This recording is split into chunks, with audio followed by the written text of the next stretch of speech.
Hello बच्चों, Hind biology YouTube channel में आप लोगों का फिर से एक बार बहुत बहुत स्वागत है। जैसा कि बच्चों हमारी जो पहली क्लास थी उसमें हम पढ़ क्या रहे थे, हम पढ़ रहे थे पुष्पी पादपों में लैंगिक जनन, sexual reproduction in the flowering plants. और इस पुष्पी पादपों में जो लैंगिक जनन है इसमें हमने अभी तक केवल परिचय पढ़ा था। और उस परिचय में इंट्रोडक्शन में मैंने आपको बताया था कि पुष्पीय पादप क्या होते हैं और दूसरा लैंगिक और अलैंगिक जनन में अंतर क्या होता है। और जब हमने लैंगिक जनन के चरणों के बारे में बात की थी तो मैंने कहा था कि लैंगिक जनन के अंदर 3 चरण शामिल हैं। निषेचन पूर्व संरचनाएं व घटनाएं जो भी आ सकती हैं, निषेचन और निषेचन पश्चात संरचनाएं और घटनाएं जो भी आ सकती हैं। तो बच्चों, निषेचन पूर्व संरचनाओं के रूप में हम सबसे पहले जो बात करेंगे वो है बेटा पुष्प या फ्लावर की संरचना। पुष्प या फ्लावर की संरचना को देखते हैं। ऐसे कई बच्चे हैं यहाँ जो बैठे हैं जिन्होंने फ्लावर की स्ट्रक्चर को 11th में भी अच्छे से पढ़ा था मॉर्फोलॉजी में, लेकिन उसको वापस रिकॉल भी करना है हमें, तभी तो जाकर इस चैप्टर में जो हमारा चल रहा है उसमें हम जो जनन भाग हैं उनकी संरचना को भी समझ पाएंगे। चलिए तो देखिए, सबसे पहले हम बात करते हैं पुष्प के बारे में। तो हमने कहा था क्या है पुष्प या फ्लावर। मैंने काफ़ी बातें आपको बताई थी जिनमें से एक बिंदु पर चर्चा बाकी है। पुष्प एक रूपांतरित प्ररोह है, क्यों? लेकिन अभी नहीं। अभी हमें सबसे पहले जो बात करनी है कि पुष्प की संरचना किस प्रकार की होती है। तो बेटा आपको सबको याद होगा कि जब हम पुष्प की संरचना को पढ़ते हैं, जब हम पुष्प की संरचना को पढ़ते हैं तो हम ये मानते हैं कि प्रत्येक जो फ्लावर या पुष्प जो है वह एक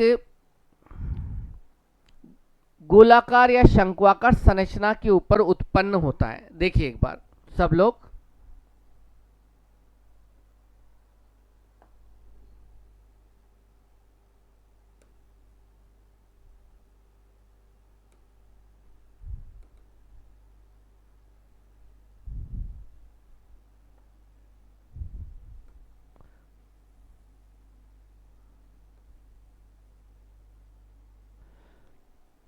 बच्चों इस चित्र को अगर आप देखेंगे तो आपको पता चलेगा कि इस चित्र में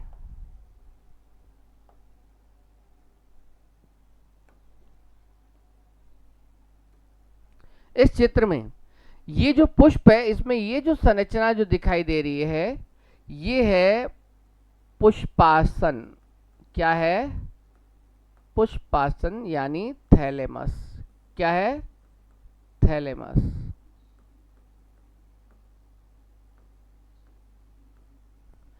तो हमें सबको पता है कि एक प्रारूपिक जो पुष्प जो होता है उसमें एक संरचना पाई जाती है जिसे पुष्पासन या थैलेमस कहा जाता है। यह पुष्पासन जो है एक फूली हुई या शंक्वाकार संरचना है, ठीक है। और ये जो थैलेमस नाम की जो संरचना है इसके ऊपर, जैसे अगर मेरे इस हाथ को देखिए तो मेरे हाथ में ये तो हो गया व्रंत, पुष्प का व्रंत, ये हो गया पुष्प का व्रंत। देखिए पुष्प व्रंत पेडिसिल जिसको कहते हैं, किसी पुष्प में हो सकता है किसी में नहीं, ये हमको पता है, मॉर्फॉर्म में हमने पढ़ा है। लेकिन थैलेमस यानी पुष्पासन जरूर होगा।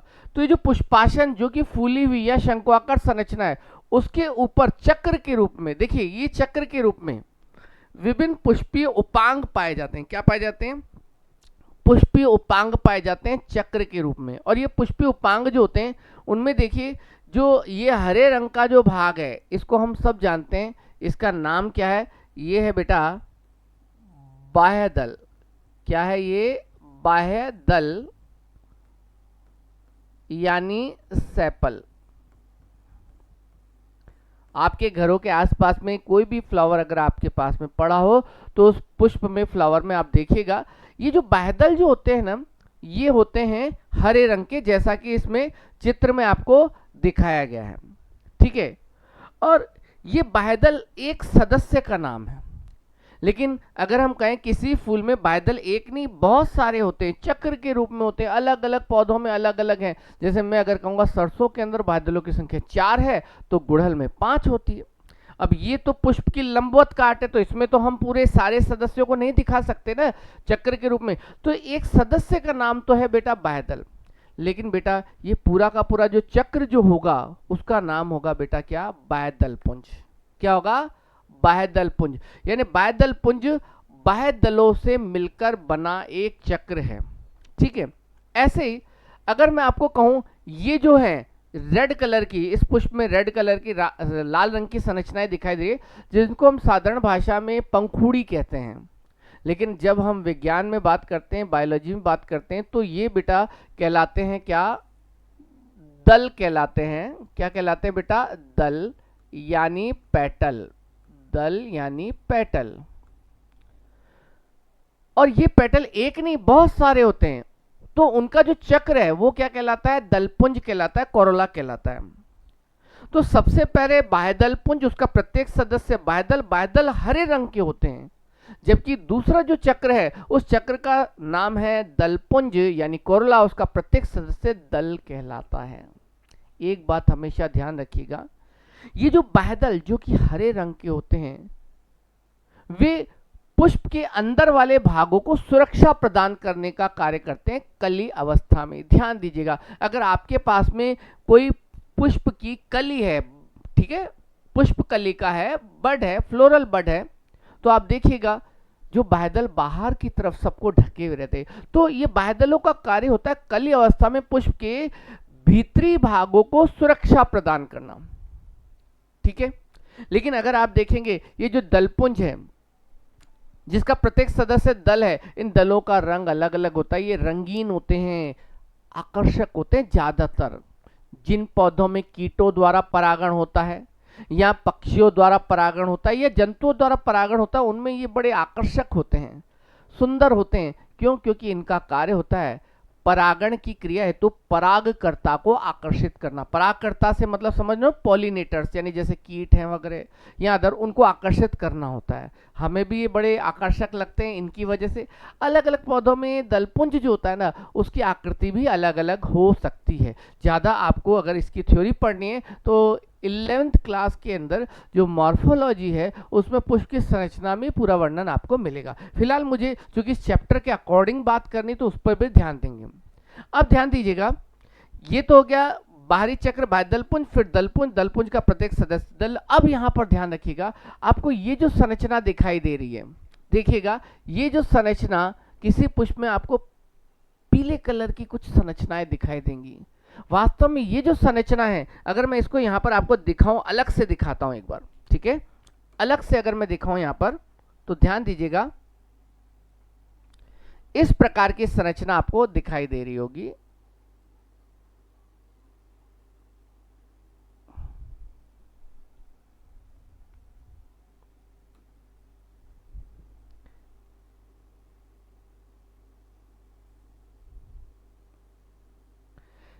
अब यहां ध्यान दीजिएगा, इस प्रकार की जो संरचना आपको दिखाई दे रही है, एक अकेली संरचना, ये केवल एक अकेली संरचना, ये एक अकेली संरचना, ये जो एक अकेली संरचना इसको कहा जाता है बेटा पुंकेसर। क्या कहा जाता है? पुंकेसर। स्टेमन कहा जाता है, स्टेमन कहा जाता है। यहां पर मैंने अलग से एक स्टेमन और निकाल कर दिखाया है, ठीक है, ये क्या है?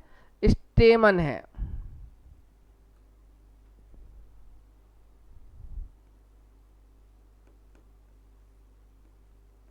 पुंकेसर या स्टेमन, ठीक है, ये एक सदस्य का नाम है।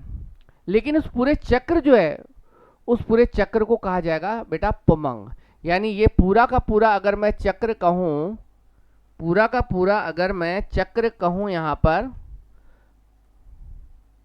तो चक्र तो होगा बेटा क्या? पुमंग। इसको हमें ढंग से पढ़ना है। क्या? चक्र तो होगा बेटा पुमंग यानी एंड्रोशियम।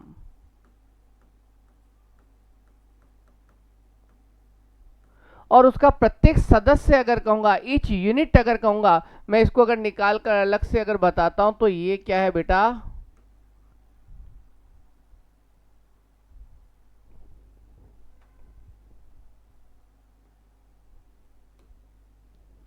ये कहलाएगा पुंकेसर, स्टेमन कहलाएगा, या अलग से और अपन देख रहे हैं यहां पर। ठीक है। और बेटा सबसे बीच में जो आपको संरचना दिखाई दे, जो इस चित्र में आपको नारंगी रंग की संरचना दिख रही होगी, लेकिन अलग अलग पौधों में अलग अलग, ये केवल चित्र समझाने के लिए बनाया है। तो अगर उसको कहेंगे बिल्कुल बीच में जो चक्र जो दिखाई दे रहा है, उसको अगर मैं कहूंगा तो ये बिल्कुल बीच का चक्र जो होता है वो है बेटा क्या, जायांग है। चक्र का नाम जायांग है, पूरे चक्र का नाम है क्या बेटा, जायांग। लेकिन उसका प्रत्येक सदस्य अगर मैं आपको कहूंगा, प्रत्येक सदस्य में अगर आपको कहूंगा, ये तो हो गया जायांग गायनोशियम, और उसका प्रत्येक सदस्य जो है वो कहलाता है बेटा, याद रखिएगा, वो सदस्य कहलाता है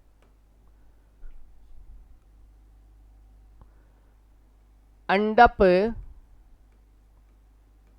या स्त्री केसर। क्या कहलाता है, अंडप या स्त्री केसर कहलाता है, कार्पल या पिस्टिल कह सकते हैं आपको। तो बेटा इस चित्र से आपको पुष्प की जो सामान्य संरचना थोड़ी बहुत समझ में आई होगी आप लोगों को। तो ये एक प्रकार से, अब चूंकि ये केवल प्रारूपिक पुष्प के बारे में बताया गया है कि पुष्प जो है उसके कौन कौन से भाग होते हैं। अब हमारे पास में ये जो चैप्टर है जिसका नाम पुष्पीय पादपों में जनन है, तो इसका मतलब है हमें यहाँ पर पहले नंबर पर इस पुमंग के बारे में चर्चा करनी पड़ेगी। किसके बारे में, पुमंग के बारे में चर्चा करनी पड़ेगी, और फिर जायांग के बारे में चर्चा करनी पड़ेगी। तो हम सबसे पहले पुमंग और जायांग का जो सामान्य वर्णन पहले देख लेते हैं।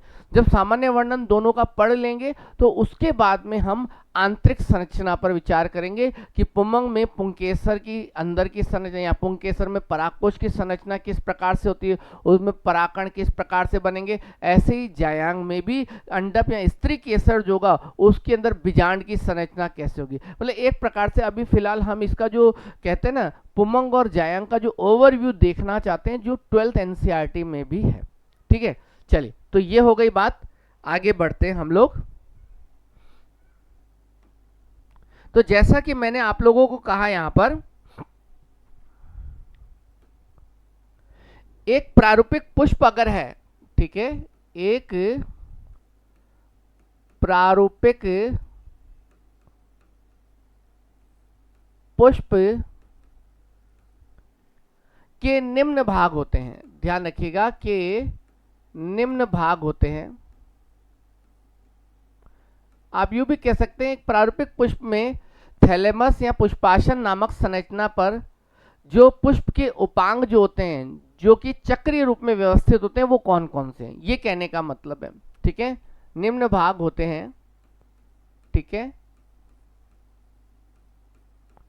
जिसमें पहले नंबर पर हमने कहा था बाह्यदल पुंज, बाह्यदल पुंज यानी कैलिक्स, और हमने कहा पुष्प का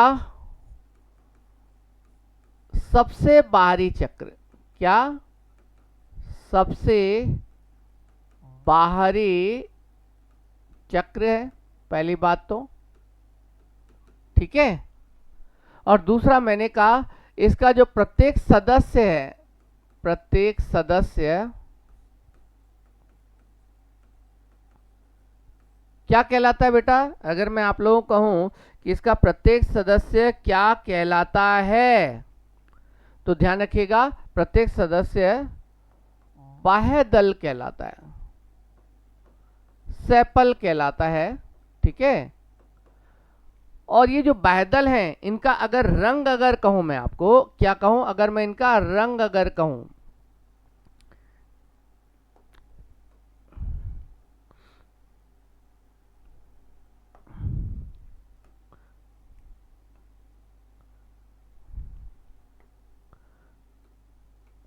इनका अगर रंग अगर कहूं तो बेटा इनका रंग कैसा होता है, हरा होता है। ठीक है, इनका रंग होता है हरा।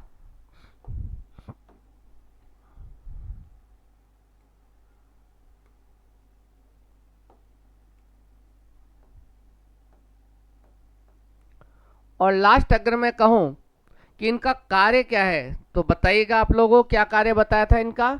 इनका कार्य क्या होता है, कली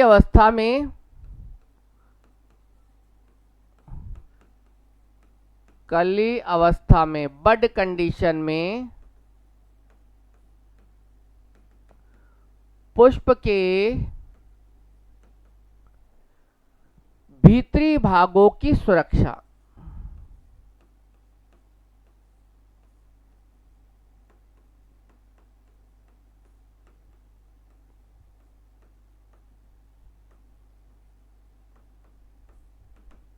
ठीक है, तो ये तो बाह्यदलपुंज की बात की थी। ऐसे मैंने कहा कि दलपुंज अगर कहें,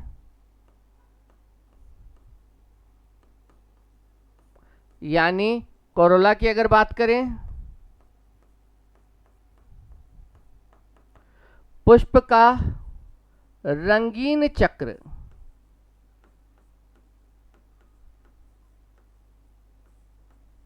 ठीक है, कलरफुल पार्ट है। प्रत्येक सदस्य अगर कहूंगा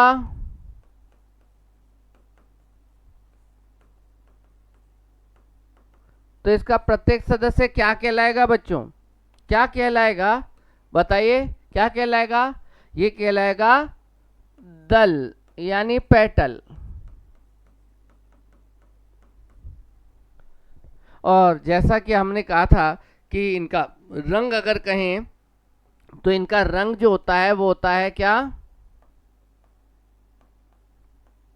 आप बोलोगे कि जब आपने लिख ही दिया है रंगीन चक्र है तो इसका मतलब हरे रंग के अलावा जितने भी रंग हैं उन सभी रंगों में पाया जा सकता है ना। ठीक है, हरे रंग के अलावा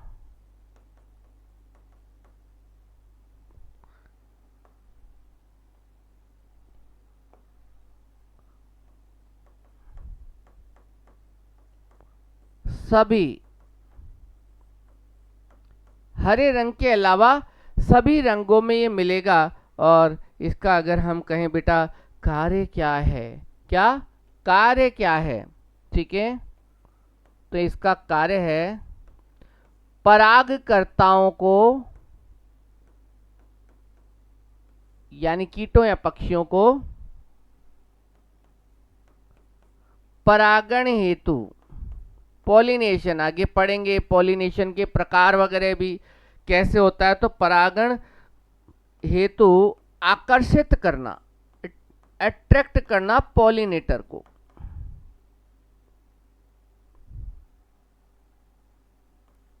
आकर्षित करना, ठीक है बेटा। चलिए ये दोनों बातों को तो यहां पर, चूंकि बेटा ये दोनों चक्र है ना, देखिए ध्यान रखिएगा, बहुत खास बात बताने जा रहा हूं आप लोगों को। ये दोनों जो है ना, कौन कौन से बाह्यदलपुंज और दलपुंज, ये दोनों जो हैं जनन का कार्य तो नहीं करेंगे ना, लेकिन ध्यान दीजिएगा पुष्प में जो इसके अंदर के जो चक्र हैं जिनका नाम है पुमंग और जायांग, वो जनन चक्र हैं। तो इसका मतलब ये हो गया कि ये दोनों चक्र जनन का कार्य तो नहीं करते लेकिन उनकी हेल्प तो करते हैं। जैसे ये सुरक्षा का कार्य करता है, ये परागण हेतु कीटों को आकर्षित करता है। तो मैं यूं नहीं कह सकता कि भाई ये दोनों जो चक्र हैं, कौन कौन से, बाह्यदलपुंज और दलपुंज, ये दोनों जो चक्र हैं इनको सहायक चक्र भी कहते हैं। क्या भी कहते हैं, सहायक चक्र।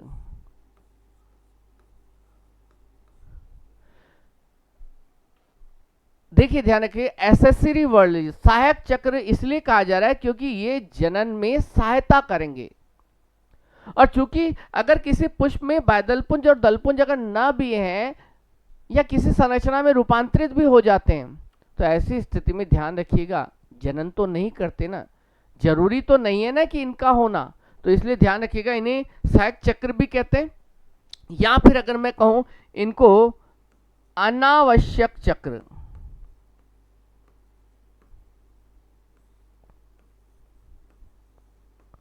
नॉन एसेंशियल वर्ल्ड भी कहा जाता है।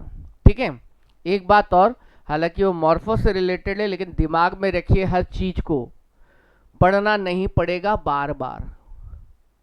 ठीक है, तो कई ऐसे भी पौधे होते हैं, कई ऐसे भी कुल होते हैं जिनमें आपको याद भी होगा, जैसे लिलियेसी कुल वगैरह, एक बीज पत्रियों, उनमें उनमें क्या होता है, बाह्यदलपुंज और दलपुंज जो होते हैं ना, अविभेदित प्रकार के होते हैं। अविभेदित का मतलब समझते हो, इसका मतलब है एक जैसे, आप बाह्यदल और दल में अंतर नहीं कर सकते।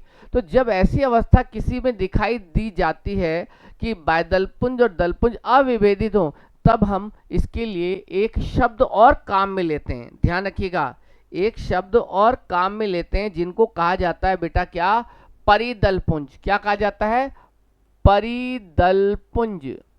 इस बात को जरूर ध्यान दीजिएगा, परिदलपुंज। पेरिएंथ, और पेरिएंथ आपने वैसे तो पढ़ा हुआ है, फिर भी मैं ये रिकॉल करा रहा हूं आप लोगों को कि परिदलपुंज जो है ना, वो मोनोकोट्स में मिलता है, एक बीज पत्रियों में मिलता है। खास तौर से जो भी मोनोकोट आपने पढ़े हैं, जैसे लिलियेसी कुल पढ़ा होगा, ग्रेमनी कुल भी पढ़ा होगा, तो उनमें परिदल पुंज पाया जाता है। और परिदल पुंज में ये दोनों जो हैं, यानी कहने का मतलब मैं अगर कहूं बाह्यदल पुंज और दलपुंज अगर कहूंगा, तो वो कैसे होता है बेटा, अविभेदित। इस बात को आपको ध्यान रखना चाहिए, ध्यान रखना चाहिए। क्या कि यदि किसी पौधे में, यदि किसी पौधे में क्या ना हो, है ना, कौन कौन सी बात की, बाह्यदलपुंज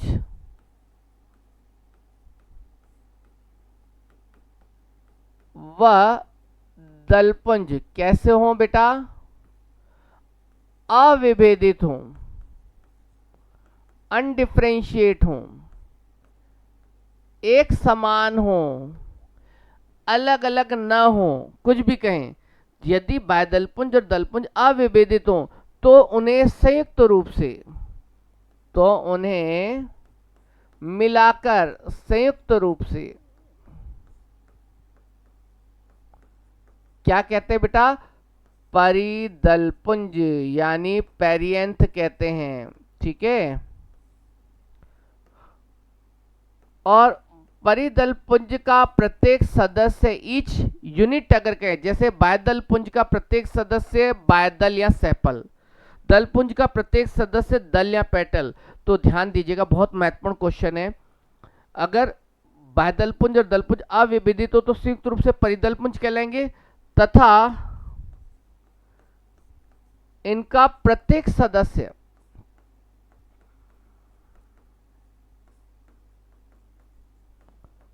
क्या कहलाएगा बेटा, परिदल कहलाएगा, परिदल, जिसको आप टैपल कहते हैं। क्या कहते हैं बेटा, टैपल। ये हो गई बेटा पुष्प के जो दो बाहर वाले भाग थे। अभी तो कहानी बाकी, असली कहानी अब है, क्योंकि इस चैप्टर में हमें, इस चैप्टर में देखिए शब्दावलियां ये भी काम में ली गई हैं, हर जगह आएंगी। जिन बच्चों ने 11 ढंग से नहीं पढ़ा, 11 में मॉर्फोलॉजी जिनको अभी तक नहीं याद है, उनके लिए तो जरूरी है। मैं सीधे ही डायरेक्ट ही पुमंग स्टार्ट कर दूं तो कई तो सोचेंगे कि पुमंग होता क्या है, पुंकेसर क्या होता है। तो हमें इसलिए पुष्प की पूरी संरचना को समझना है, क्योंकि हमारा लक्ष्य एक ही है कि एनसीईआरटी में जो भी बात लिखी हुई है, जो भी शब्द खास तौर से हिंदी मीडियम वाले विद्यार्थियों के लिए मैं कह रहा हूं, वो हमें समझ में आए। ठीक है, तो चलिए, ये तो बाह्यदलपुंज और दलपुंज की बात हो गई। अभी मैंने पुष्प की एक संरचना को आपको समझाया था। अब हमने क्या कहा था कि बाह्यदलपुंज और दलपुंज के बाद में जो चक्र आता है पुष्प का, नर जनन चक्र, जिसको क्या कहा जाता है बेटा, पुमंग। क्या कहते हैं, पुमंग, एंड्रोशम। चलें आगे, चलते हैं आगे। ठीक है,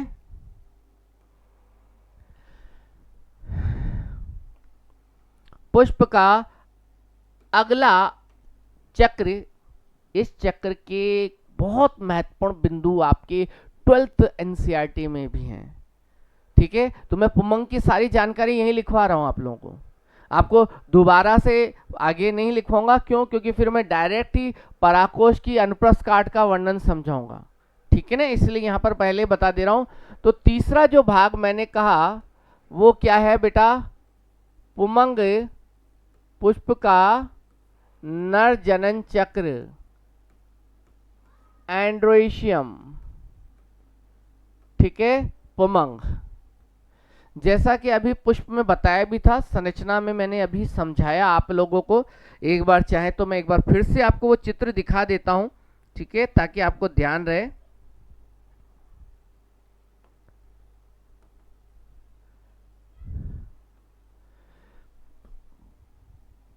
देखिए बेटा, इस चित्र में मैंने ये कहा था ये पुष्प का क्या है? नर जनन चक्र है। ठीक है, तो अगर कहा जाए पुष्प का नर जनन चक्र कहाँ मिलेगा? दलपुंज के अंदर की तरफ। तो हमने कहा था पुमंग क्या है? पुमंग क्या है? पुमंग कहेंगे किसे? तो हम कहेंगे पुमंग क्या है? पुष्प का नर जनन चक्र, नर जनन चक्र। ठीक है, the male reproductive world of a flower. ठीक है, और ये जो नर जनन चक्र है उसका प्रत्येक सदस्य हमने चित्र में अलग से देखा। प्रत्येक सदस्य जो है वो कहलाता है क्या?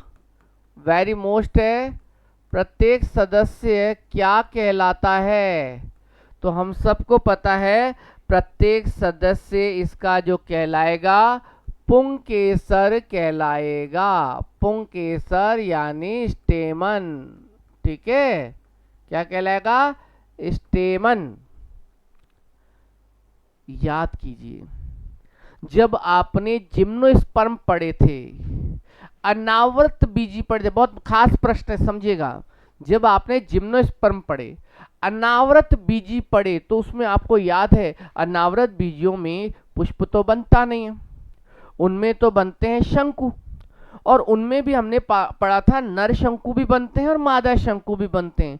तो उसमें याद कीजिए एक शब्द आया था लघु बीजाणुपर्ण। फिर से मैं कह रहा हूं क्या? लघु बीजाणुपर्ण, माइक्रोस्पोरोफिल। याद रखिएगा कि ये जो पुंकेसर है, ये जो पुंकेसर है, पुंकेसर दिख रहा है ना? एक बार फिर दिखा देता हूं। ये इस प्रकार की संरचना देखिए, ये पुंकेसर, ये जो पुंकेसर हैं, प्रत्येक पुंकेसर एक रूपांतरित लघु बीजाणुपर्ण है। प्रत्येक पुंकेसर एक रूपांतरित लघु बीजाणुपर्ण है। वेरी मोस्ट ध्यान रखने वाली बात है। क्या बात है? ध्यान रखने वाली बात है। ठीक है,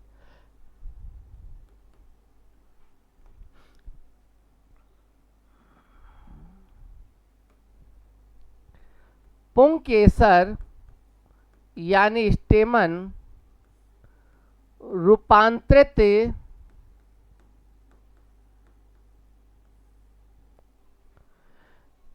लघु बीजाणुपर्ण, लघु बीजाणुपर्ण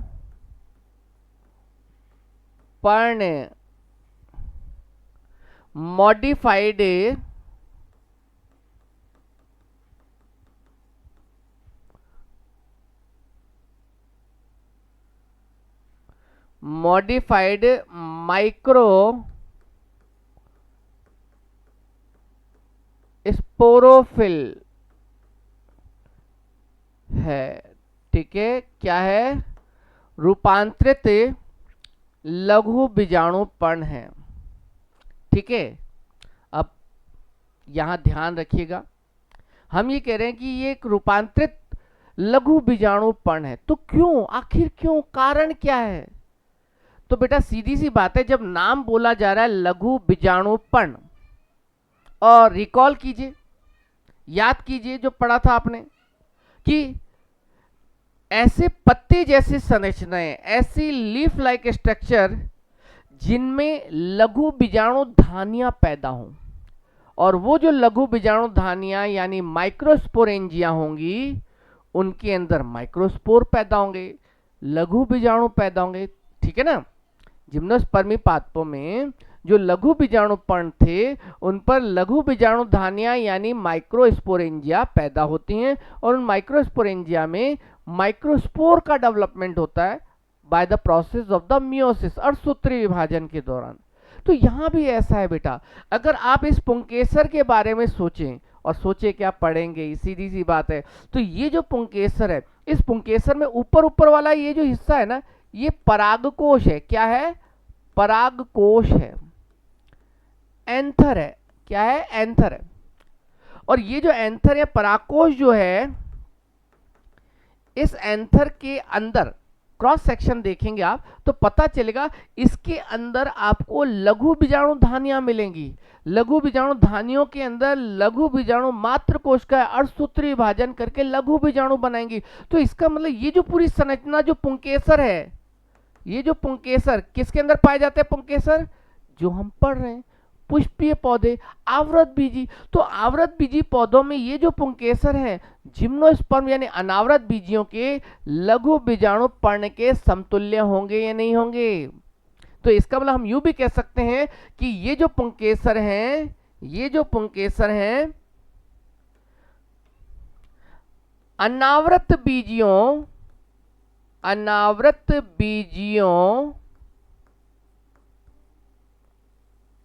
यानी जिम्नोस्पर्म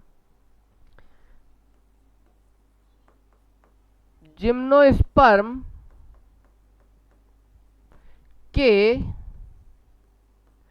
लघु बीजाणु पर्ण के माइक्रोस्पोरोफिल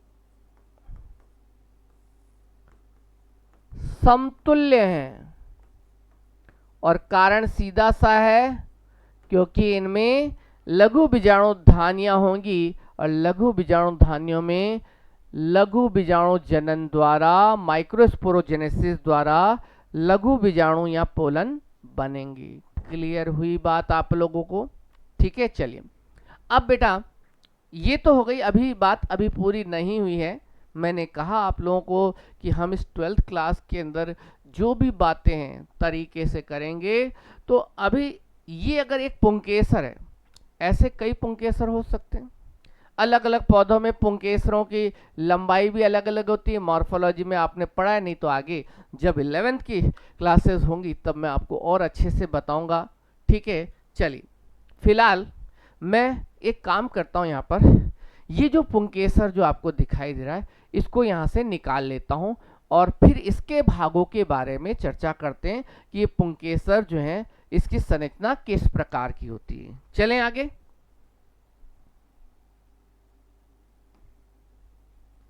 चलिए आगे देखते हैं एक बार। ठीक है,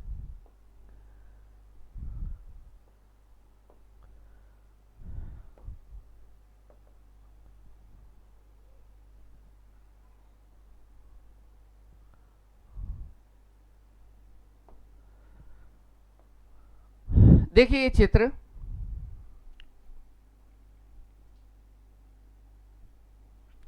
ये एक अकेले पुंकेसर का है। किसका है ये?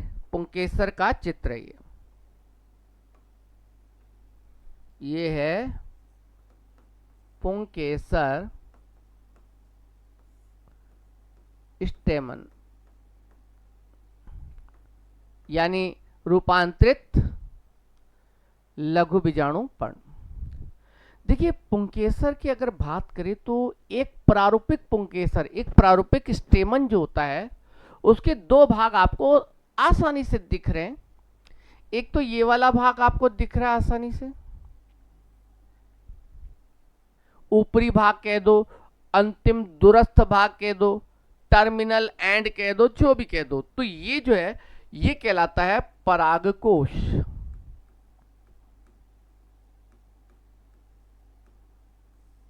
क्या कहलाता है? परागकोश यानी एंथर। ठीक है बेटा। और दूसरा ये जो भाग जो दिखाई दे रहा है, ये जो संरचना, ये है बेटा पुतंतु। क्या है? पुतंतु यानी फिलामेंट।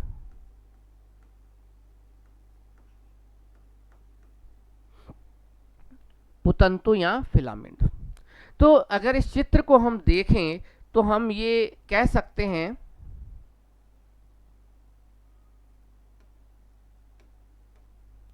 कि प्रत्येक जो पुंकेसर है, प्रत्येक जो पुंकेसर है, स्टेमन जो है, इसके दो भाग हैं। ठीक है, इसके दो भाग है, 2 पार्ट्स हैं। पहला जो भाग है वो तो है क्या, पहले पुतंतु लिख देता हूं ना। ठीक है,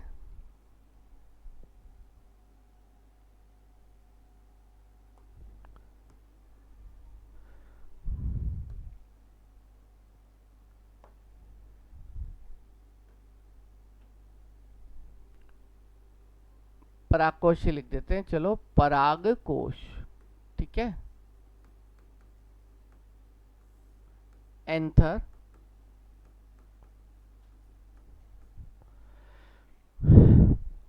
देखिए ये जो परागकोश है ना, या ये जो एंथर जो है ना, ये पुंकेसर का, ये पुंकेसर जो दिख रहा है इसका अंतिम दूरस्थ भाग है। ठीक है, ये क्या है, पुंकेसर का अंतिम दूरस्थ भाग है।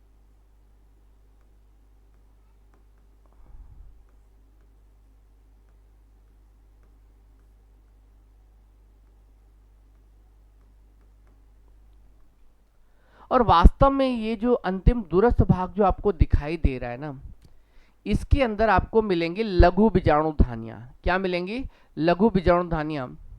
और वो जो लघु बीजाणुधानियां अंदर मिलेंगे, आप बोलोगे लघु बीजाणुधानी कहाँ है, अभी इंतजार कीजिए, अभी इसके अनुप्रस्थ काट का भी वर्णन करना है। अभी मैं केवल ओवरव्यू पढ़ा रहा हूँ आप लोगों को ताकि तरीके से काम चले। ठीक है, डायरेक्ट अनुप्रस्थ काट पे भी आएंगे अभी थोड़ी देर में। तो फिलहाल परागकोश जो कि अंतिम दूरस्थ भाग है, ठीक है, इसमें लघु बीजाणुधानियां हैं।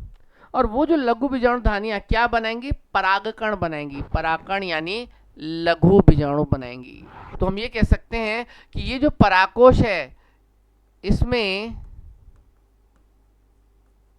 किनका निर्माण होता है बेटा, पराग कणों का निर्माण होता है। कैसे होता है देखेंगे आप।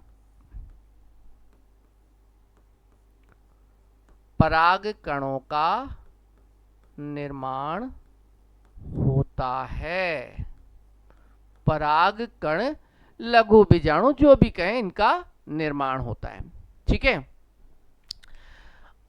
अब ये जो परागकोश जो आपको दिखाई दे रहे हैं, बहुत खास प्रश्न पर आ रहा हूं मैं यहां पर बेटा। अभी फिलहाल आंतरिक संरचना से पहले एक बात यहां समझाने की कोशिश करता हूं मैं आप लोगों को। अगर आपने ये परागकोश को यहां से काटा, परागकोश की आपने अनुप्रस्थ काट देखी, तो आपको पता चलेगा कि ये जो परागकोश जो दिख रहा है ना बेटा आप लोगों को, इसको काट देते हैं हम। ठीक है, इसको हम यहां से काटते हैं एक बार।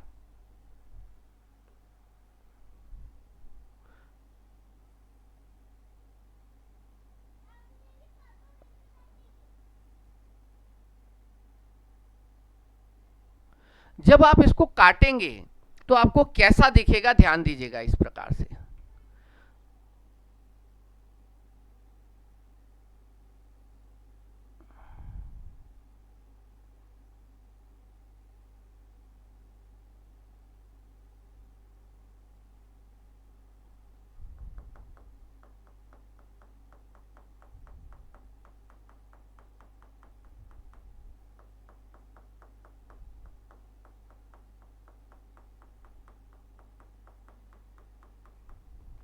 जब आप इसको काटते हैं तो आपको यह पता चलता है कि परागकोश जो होता है ना, इसमें दो पालियां हैं। दो पालियां, अब बोले दो पालियां कैसे होगी, देखिएगा दो पालियां कैसे है, समझिए।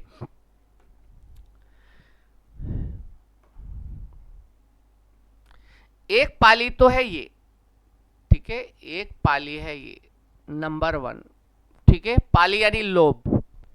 और दूसरी पाली है बेटा ये, दो पालियां हैं, दो लोब है। देखिए बीच में एक धारी सी दिख रही है, ये धारी सी जो दिख रही है, ये धारी सी जो दिख रही है, उसके इधर एक पाली और इधर एक पाली है। अब यहां देखना, पालियां तो दो हैं, लोब तो दो हैं। हर लोब के अंदर, जैसे ये एक लोब ये है, दूसरा लोब ये, समझिएगा, एक पाली ये है और एक पाली ये, तो दोनों पालियों के अंदर यहां अगर कहें तो आपको पता चलेगा, एक ये लघु बीजाणु धानी है, ध्यान दीजिएगा,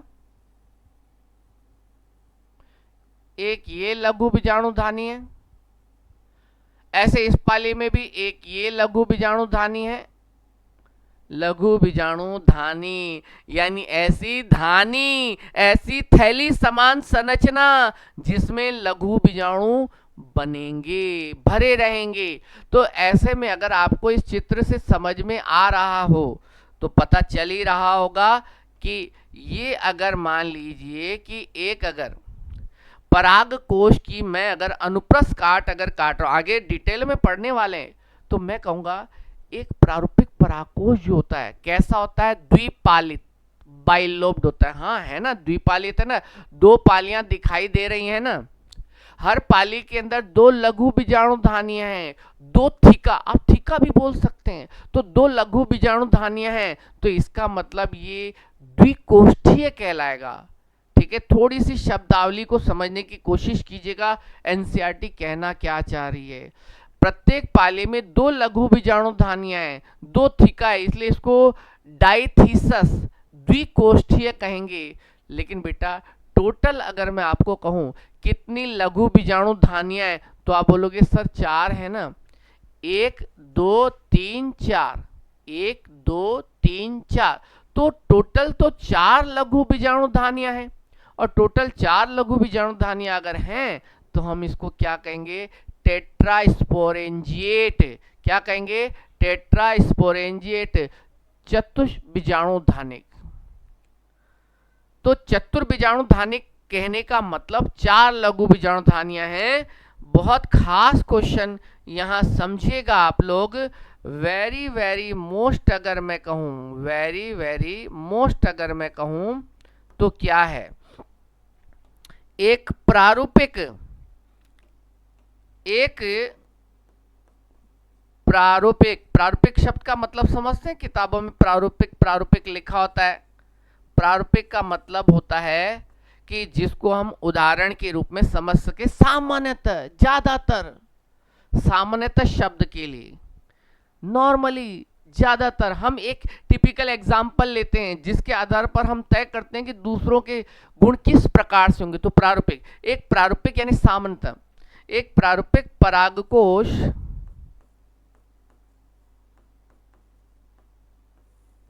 होता है, कैसा होता है, ध्यान दीजिएगा, कैसा होता है, द्विपालित, बिल्कुल सही है, द्विपालित यानी बाइलोब्ड, कैसा, बाइलोब्ड, द्विकोष्ठीय,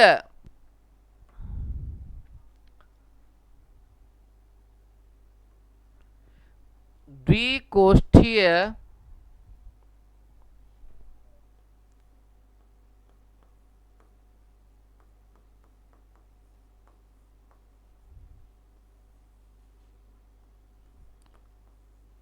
डाइथीसस, ठीक है, वह चतुर्बीजाणु धानिक, चतुर्बीजाणु धानिक यानी टेट्रास्पोरेंजिएट होता है। ठीक है, मतलब समझ में आ गया आपको। लेकिन बेटा अपवाद तो हर जगह होते हैं ना, अपवाद हर जगह होते हैं। तो मैं अगर आपसे कहूं कि इसका अपवाद क्या है, इसका अपवाद क्या है, एक्सेप्शन क्या है, तो इस बात को समझिएगा। इसका अपवाद है मालवेसी कुल। मालवेसी कुल,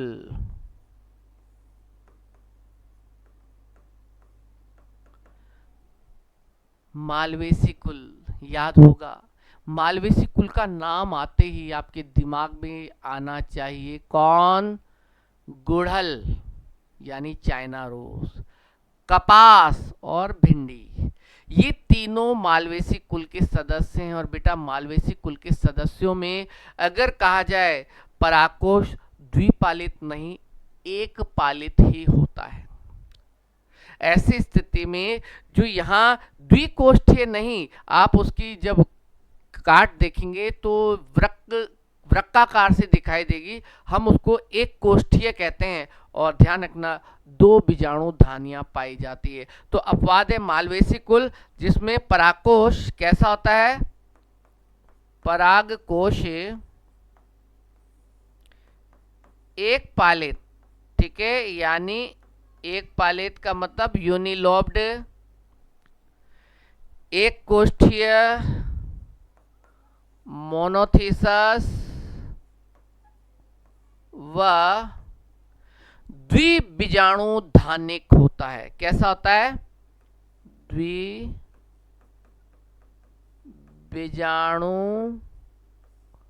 धानिक।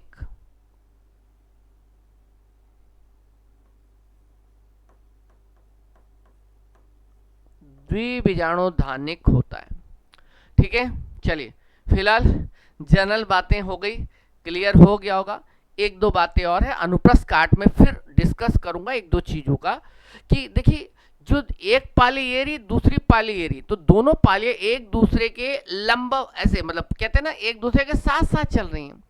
तो दोनों के बीच में यहां पर आपको एक धारी सी दिख रही है, एक धारी सी दिख रही है, ये एक अनुदैर्ध्य खांच है। यानी दोनों पालियां एक अनुदैर्ध्य खांच, लॉन्गिट्यूडिनल ग्रुप द्वारा अलग अलग रहते हैं। एक पाली है दूसरी पाली है, तो दोनों के बीच में एक धारी सी दिख रही है, ये एक अनुदैर्ध्य खांच जरूर आपको दिख रही है, ध्यान रखना।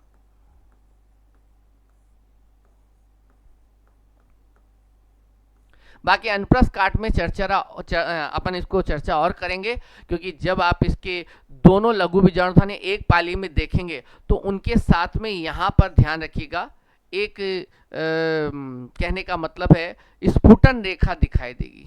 क्या दिखाई देगी? स्फुटन रेखा, जिसको हम कह सकते हैं कि जैसे इस चित्र में अभी क्लियर नहीं हो पाएगा, तो यूं कह सकते हैं कि लघु बीजाणु धानियां जो होती हैं साथ साथ चलती है, तो उनके बीच में यहाँ पर एक स्फुटन रेखा और दिखाई देती है, लाइन ऑफ डाइसेंस, जिस पर और चर्चा होगी। चलिए देखेंगे। फिलहाल ये तो हो गई किसकी बात? एक प्रकार से केवल परागकोश परागकोश देखा, लेकिन मैंने कहा पुंकेसर का ये वाला भाग तो परागकोश है, फर्टाइल पार्ट है, जननक्षम भाग है, दूरस्थ भाग है, जिसमें परागकण बनेंगे। तो फिर दूसरा भाग कौन सा है? दूसरा भाग है ये पुतंतु। दूसरा भाग क्या है बेटा? पुतंतु है, फिलामेंट है। पुतंतु है, फिलामेंट है। ठीक है,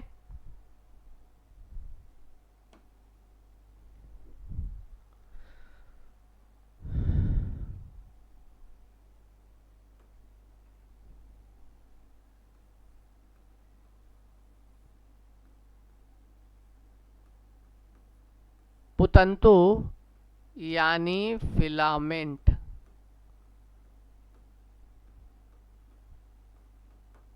ठीक है, चलिए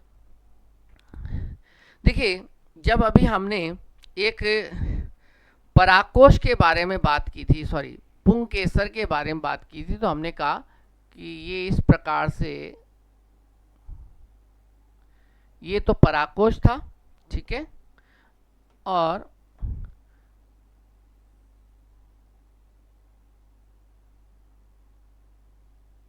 ये है पुतंतु। ठीक है ना? तो असल में कहा जाए तो पुतंतु होगा क्या? पुतंतु किसे कहेंगे? तो आप बोलोगे सर ये पुंकेसर का डंठल ही तो, और क्या है? एनसीईआरटी कह रही है थिन एंड लॉन्ग स्टॉक, यानी कहने का मतलब है जो पुंकेसर है, पुंकेसर का पतला व लंबा,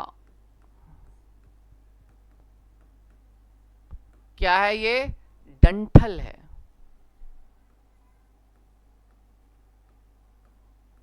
ठीक है,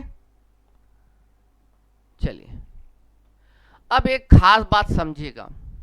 अगर ये पूरा का पूरा पुतंतु है तो पुतंतु का ये ऊपर का हिस्सा तो परागकोश से जुड़ रहा है। किससे जुड़ रहा है? परागकोश से, एंथर से। लेकिन ये वाला हिस्सा जो है ये किससे जुड़ रहा है? तो आपको पता है कि जो पुष्प में थैलेमस था, पुष्पाशन जो था, उस पुष्पाशन पर ही तो ये भाग उगते हैं, उत्पन्न होते हैं। तो ये जो भाग है, ये भाग पुष्पाशन तो हो सकता है। हो सकता है ना? बिल्कुल हो सकता है। आप बोलेंगे सर पुष्पाशन हो सकता है यहां पर, क्योंकि पुष्प का आसन तो वही है ना। लेकिन एक बात ध्यान दीजिएगा, जो बहुत महत्वपूर्ण बिंदु है, बहुत महत्वपूर्ण बिंदु है, पुंकेसर जो है, सॉरी पुतंतु जो है, पुतंतु यानी फिलामेंट, समझिएगा, पुतंतु यानी फिलामेंट जो है, इसके दो भाग हो गए। दो भाग कौन कौन से हुए? ध्यान दीजिए, दो भाग कौन कौन से? एक ये वाला हिस्सा, ये तो होगा इसका समीपस्थ भाग, सॉरी ये तो होगा इसका दूरस्थ भाग, समीपस्थ नहीं, दूरस्थ।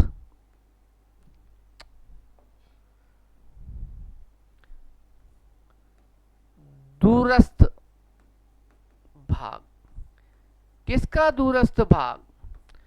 किसका दूरस्थ भाग?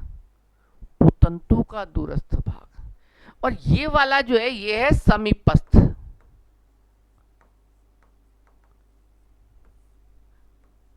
आप लोग इंग्लिश टर्मिनोलॉजी में सुनते ही हैं, the proximal and and the distal end. मेरा ये हाथ अगर है तो मेरे हाथ का ये वाला हिस्सा जो बॉडी से जुड़ा है ये तो समीपस्थ है, लेकिन ये अंगुलियों वाला हिस्सा, आगे का हिस्सा, ये वाला कौन सा? दूरस्थ है। समझते ना आप ये?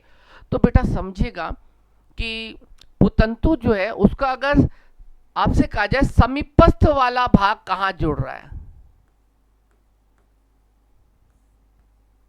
बहुत खास है। पुतंतु का जो समीपस्थ भाग है, आप बोलोगे सर पुष्पाशन से जुड़ रहा है, लेकिन जरूरी नहीं है।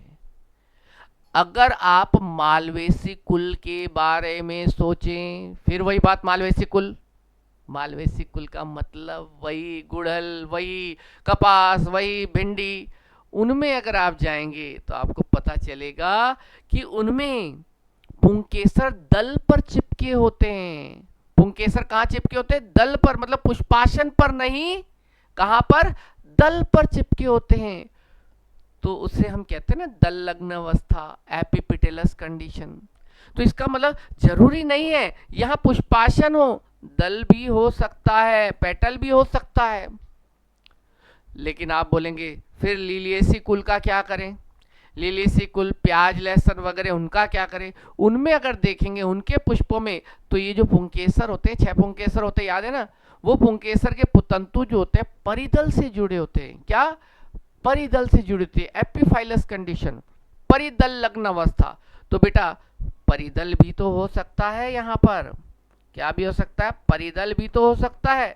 तो यहां समझिएगा कि जो ये है,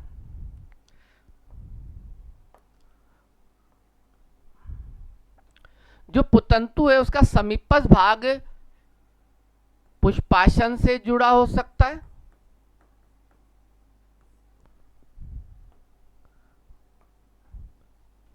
या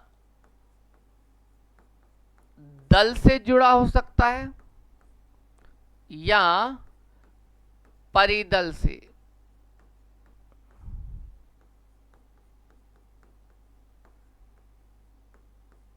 हाँ, ज्यादातर अगर कहा जाए, ज्यादातर पौधों में तो पुष्पाशन पर ही पुंकेसर पैदा होते हैं ना, लेकिन कुछ अपवादों के बारे में भी तो, हाँ दल से भी जुड़े हो सकते हैं, हाँ परिदल से भी जुड़े हो सकते हैं।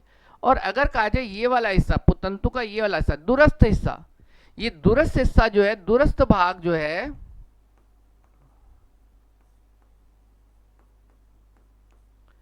ये दूरस्थ भाग किससे जुड़ा होगा? परागकोश से।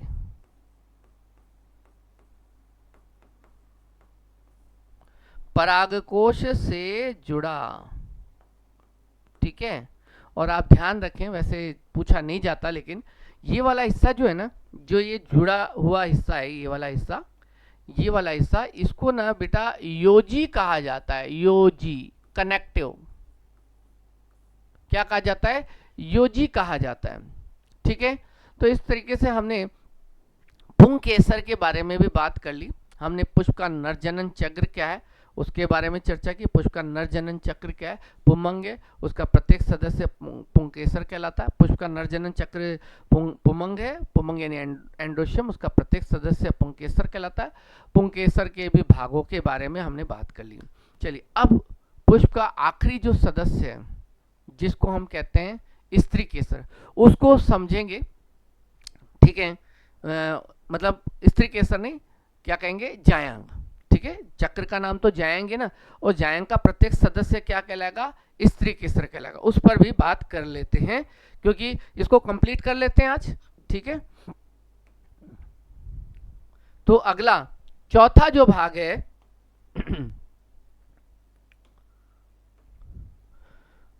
चौथा जो भाग है पुष्प का भाग, वो क्या है? जायांग, गायनोशियम,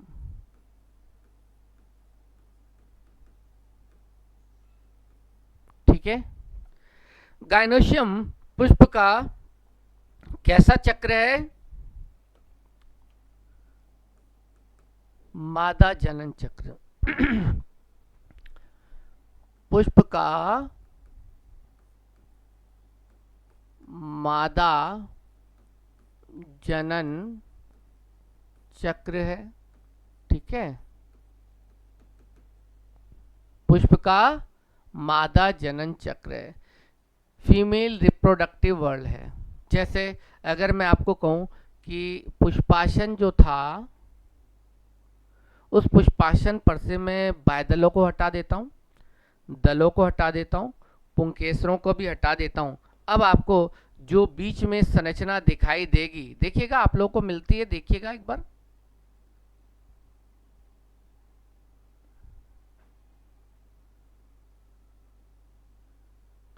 ये बेटा जो है भाग,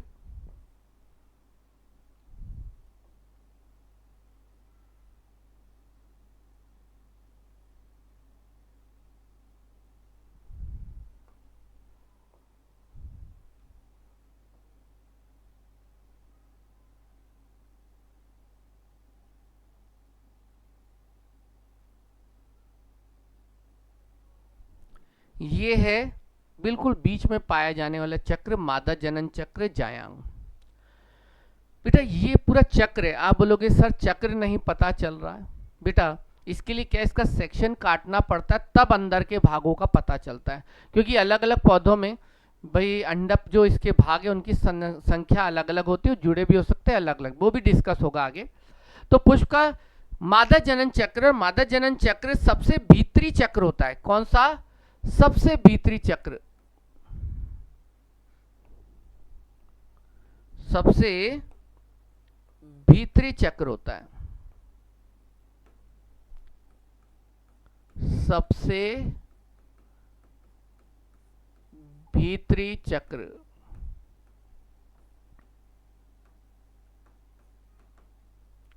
सबसे भीतरी चक्र।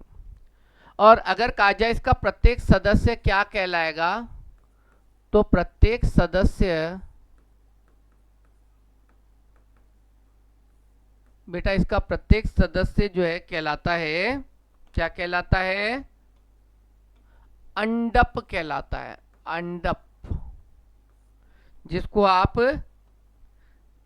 स्त्री केसर भी कहते हैं।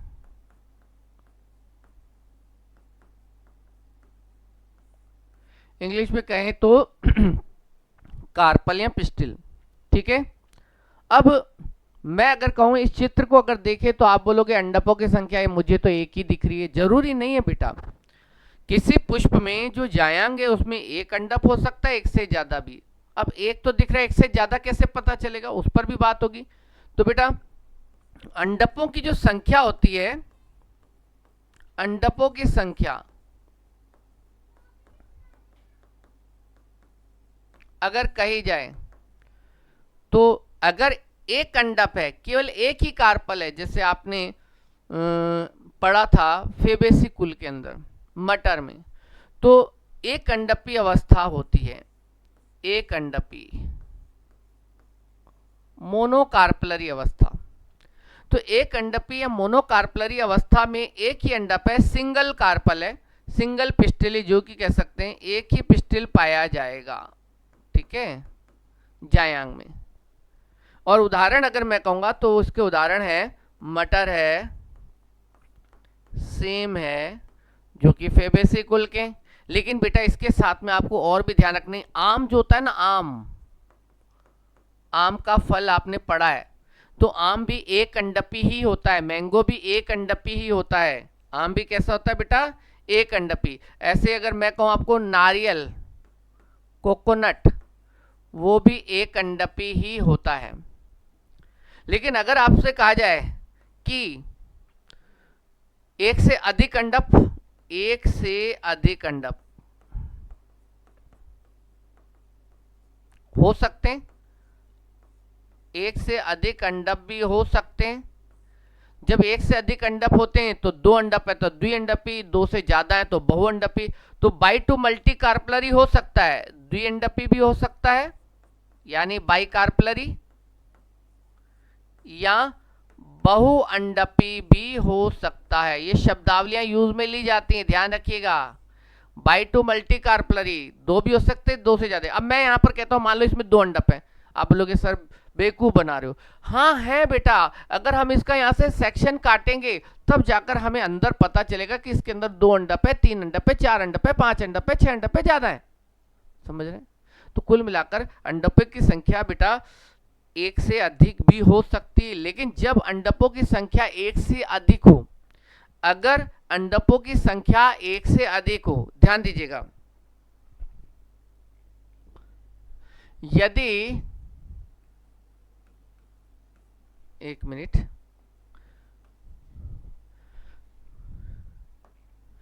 यदि अंडपों की संख्या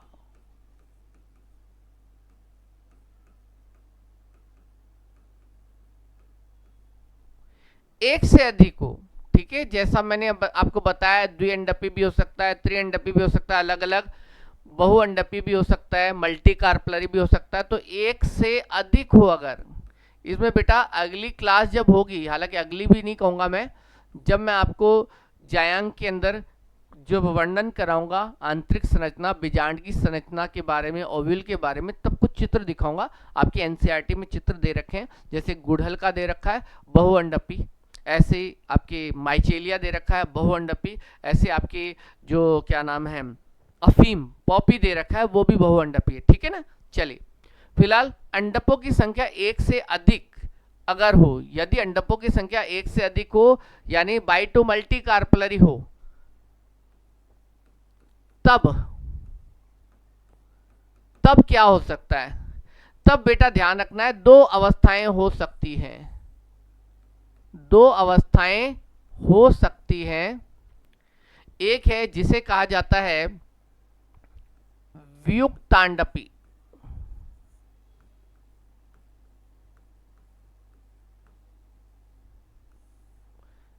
एपोकार्पस,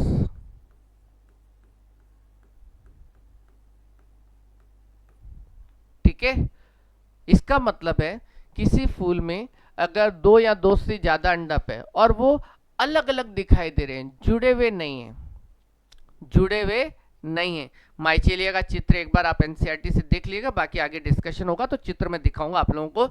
तो अगर व्युक्तांडपी है तो व्युक्तांडपी का मतलब है अंडप यानी जो कार्पल हैं पृथक पृथक हैं, पृथक पृथक का मतलब जुड़े जुड़े हैं, जुड़े नहीं है, सॉरी, पृथक पृथक हैं, अलग अलग हैं, यानी आपस में जुड़े नहीं हैं।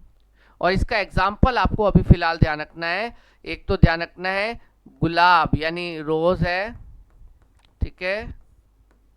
दूसरा माइचेलिया,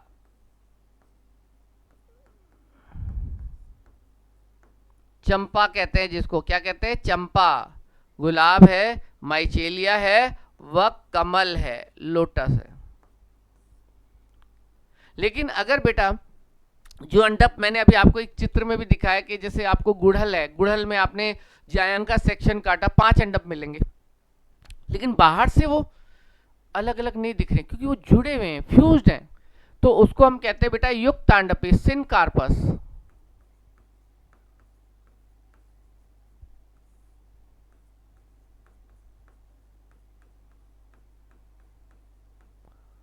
और सिनकार्पस अवस्था में बेटा आप ध्यान रखिएगा, आपके एनसीईआरटी में जितने भी पौधे हैं, इन तीनों के अलावा जो दे रखे हैं जिसमें 2 या 2 से ज्यादा अंडप हो, वो हमेशा आपको युक्तांडप ही मिलेंगे। अगर इसको कहूं तो ये कह सकता हूं अंडप आपस में जुड़े, अंडप आपस में जुड़े। आप चित्र एक बार जरूर देख लीजिएगा, ठीक है। आगे जब होगा स्त्री केसर में बीजांड की संरचना तब एक बार जरूर दिखाऊंगा आप लोगों को एनसीईआरटी का ही डायग्राम। तो इसका एग्जाम्पल अगर मैं कहूंगा तो इसमें एग्जाम्पल में जैसे सरसों की मैं बात करूं तो आप जानते हैं सरसों में 2 अंडप होते हैं, क्रूसिफेरी कुल का है ना।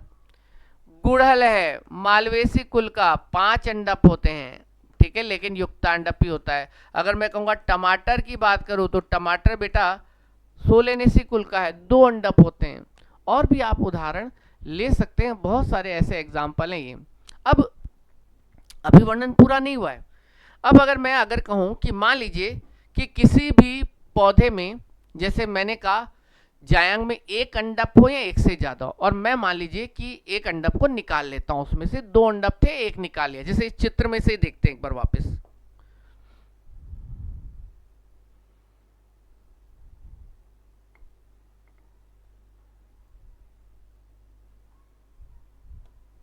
मान लीजिए इस चित्र में से ही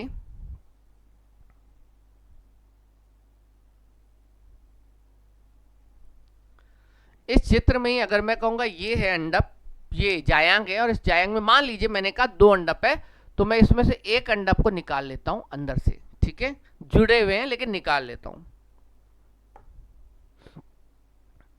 आपको तो नहीं लग रहे ना, आपको तो एक ही लग रहा है, एक नहीं, मैं कह रहा हूं 2 है, मान लो 2 है तो जुड़े हुए हैं, तभी तो हमको एक दिख रहा है।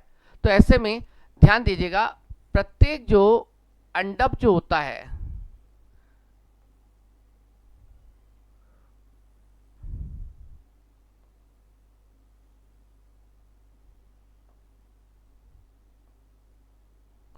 ये मान लीजिए अंडप है, तो अंडप जो होता है उसके बेटा ध्यान रखना 3 भाग होते हैं, 3 भाग होते हैं। पहला है जिसको ये ऊपर वाला भाग है, ये तो होती है वर्तिकाग्र, क्या होती है, वर्तिकाग्र स्टिग्मा।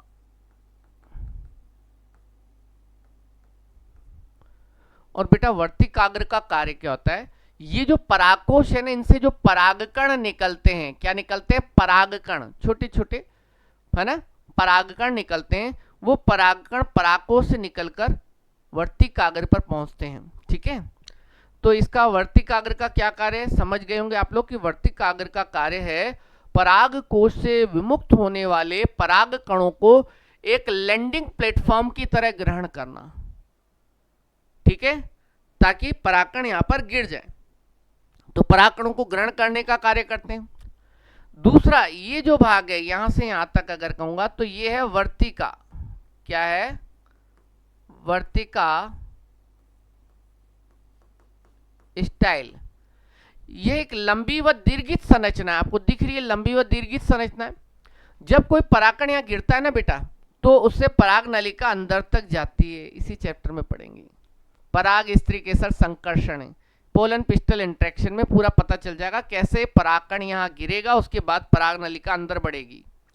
और बेटा ये वाला जो भाग आपको दिख रहा है ये कहलाता है अंडाशय, ओवरी कहलाता है, क्या कहलाता है, ओवरी कहलाता है, अंडाशय कहलाता है।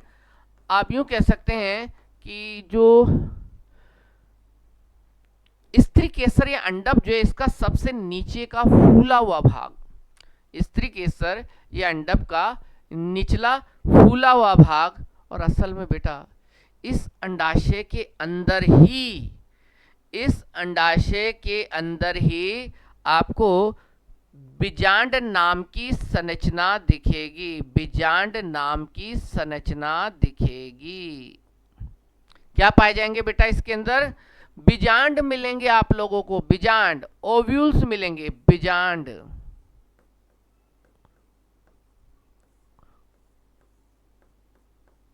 ओव्यूल। और आगे और भी बातें होंगी। जो अंडाशय है उसके अंदर का पूरा जो चैम्बर है, गुहिका है, ये ओवेरियन कैविटी है, अंडाशयी गुहिका है, अंडाशयी गुहिका, ओवेरियन कैविटी। और इस अंडाशय गुहिका में भी बीजांड जिस स्थान पर जुड़ा होता है, बेटा ध्यान रखिएगा, बीजांड जिस स्थान पर जुड़ा होता है, ये वाला हिस्सा, जॉइंट वाला हिस्सा, ये वाला, ये हिस्सा जो है, इस हिस्से को कहा जाता है बेटा प्लेसेंटा। क्या कहते हैं? प्लेसेंटा, यानी अपरा, अपरा भी कह सकते हैं, प्लेसेंटा भी कह सकते हैं, बीजांडासन भी कह सकते हैं। ठीक है, बीजांडासन, प्लेसेंटा, अपरा, जो भी कहें। तो फिलहाल मैं अगर कहूं तो आपको बहुत सिंपल सी बात होगी, लगेगी कि पुष्प का जो मादा जनन चक्र है वो तो जायांग है, जायांग का प्रत्येक सदस्य अंडप है, तो ये एक अकेला अंडप है। एक बात यहाँ पर बहुत अच्छी याद आई मुझे अभी, जो मैंने पहले भी डिस्कस किया था, फिर से बता दूं आप लोगों को, कि जैसे मैंने आपको कहा था कि पुंकेसर एक रूपांतरित लघु बीजाणु पर्ण है, कहा था ना अभी, तो वैसे बेटा ये जो स्त्री केसर या अंडप है, कौन है ये? पहली बात बता दूं, ये स्त्री केसर है। क्या है? स्त्री केसर है, अंडप है, कार्पल है, पिस्टिल है, जो भी कहें। तो ये जो स्त्री केसर या अंडप है ना, ये एक रूपांतरित गुरु बीजाणु पर्ण है। ध्यान रखिएगा, नोट करके महत्वपूर्ण बिंदु, स्त्री केसर, पिस्टिल जो है एक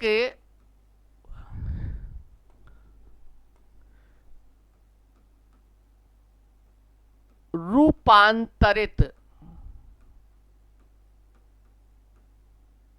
मॉडिफाइड गुरु बीजाणु पर्ण है, गुरु बीजाणु पर्ण है। यानी इसका मतलब है यह जिम्नोस्पर्मी पादपों के गुरु बीजाणु पर्ण के समतुल्य संरचना। अब आपसे कोई पूछता है कि आखिर क्या कारण है कि आवृत बीजी पौधों के अंदर स्त्री केसर या पिस्टिल जो है उसको रूपांतरित गुरु बीजाणु पर्ण कहते हैं, रूपांतरित गुरु बीजाणु पर्ण कहते हैं। तो बेटा ध्यान रखिएगा, जिस तरीके से जिम्नोस्पर्म में गुरु बीजाणु पर्ण पर गुरु बीजाणु धानियां यानी बीजांड पैदा होते हैं, गुरु बीजाणु धानी में गुरु बीजाणु जनन द्वारा गुरु बीजाणु यानी मेगा स्पोर पैदा होते हैं, वही यहाँ पर भी है बेटा।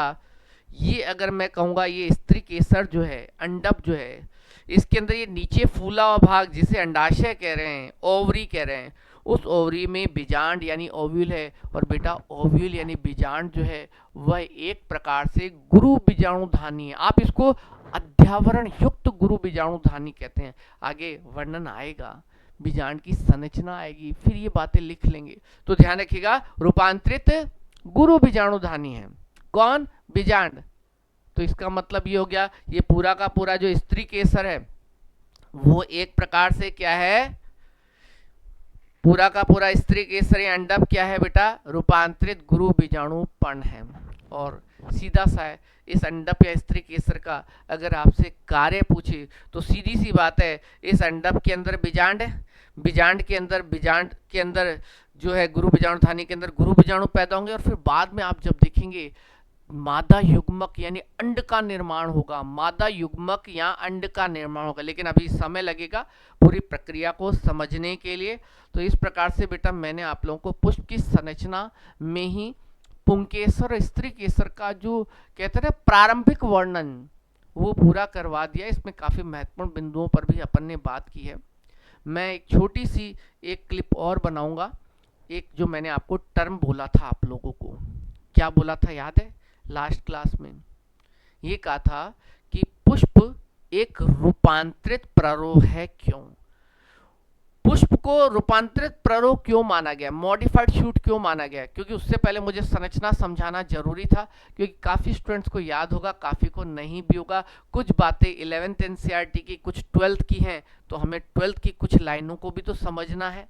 तो उसके लिए अपन पुष्प एक रूपांतरित प्ररोह जो है वो अलग से मैं एक लेक्चर दे दूंगा, छोटा सा होगा 20 मिनट का करीब, लेकिन वो आपके लिए काम का रहेगा, एनसीईआरटी में है, ठीक है। लेकिन जो हमारी अगली क्लास जो होगी, एक तरीके से प्रॉपर क्लास आज के बाद की अगली क्लास जो मैं डालूंगा आप लोगों के, अभी रिकॉर्डेड ही आपको पता है, वो होगी बेटा कि जो पुष्प में पराकोश जो है, याद है पराकोश पुंकेसर का अग्रतम भाग है, अग्रतम भाग है, ठीक है, जिसमें पराकण बनते हैं।